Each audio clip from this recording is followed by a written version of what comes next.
ಕಿತ್ಕಾನಹಳ್ಳಿ, ಚಂದಾಪುರ, ಮುತ್ತಾನಲ್ಲೂರು, ಬಿದಿರುಗುಪ್ಪೆ ಎಲ್ಲ ಕೆರೆಗಳು ಕೂಡ ಈ ಮಲಿನವಾದಂಥ ನೀರು ಬರ್ತಾ ಇದೆ. ಅದಕ್ಕೋಸ್ಕರ ಏನು ಮಾಡೋರು ಅಂತ ಹೇಳಿದ್ರೆ ನಮ್ಮ ನ್ಯಾಷನಲ್ ಗ್ರೀನ್ ಟ್ರಿಬ್ಯುನಲ್ ಅವರು ಮಧ್ಯಪ್ರವೇಶ ಮಾಡಿ ಒಳಚರಂಡಿ ನಿರ್ಮಾಣ ಮಾಡಬೇಕು ಅಂತೇಳಿ ನಿರ್ದೇಶನ ಕೂಡ ಮಾನ್ಯ ಅಧ್ಯಕ್ಷ ಕೊಟ್ಟಿದ್ದಾರೆ. ಅದರಿಂದ ನಮ್ಮ ಸರ್ಕಾರನೂ ಕೂಡ 28/3/2023 ಆಡಳಿತಾತ್ಮಕ ಅನುಮೋದನೆಯನ್ನು ಕೂಡ ಸಿಕ್ಕಿದೆ.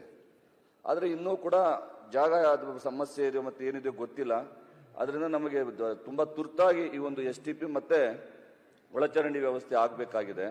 ಅದನ್ನು ನಮಗೆ ತಮ್ಮ ಮುಖಾಂತರ ನಾನು ತಮ್ಮಲ್ಲಿ ಮನವಿ ಮಾಡ್ಕೊಳ್ಳೋದೇನಂತ ಹೇಳಿದ್ರೆ, ನೀವು ದಯವಿಟ್ಟು ಮಾನ್ಯ ನಗರಾಭಿವೃದ್ಧಿ ಸಚಿವರ ಮುಖಾಂತರ ಉತ್ತರವನ್ನು ಸಮರ್ಪಕವಾದ ಉತ್ತರವನ್ನು ಕೊಡಿಸಬೇಕು ಅಂತೇಳಿ ತಮ್ಮಲ್ಲಿ ಮನವಿ ಮಾಡ್ತೇನೆ. ತುಂಬಾ ತುರ್ತಾಗಿ ಆಗಬೇಕಾಗಿದೆ.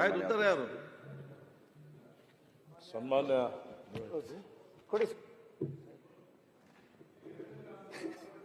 ಇಲ್ಲ, ಇಬ್ಬರು ಕೊಟ್ಟಿದ್ದಾರೆ ಸರ್.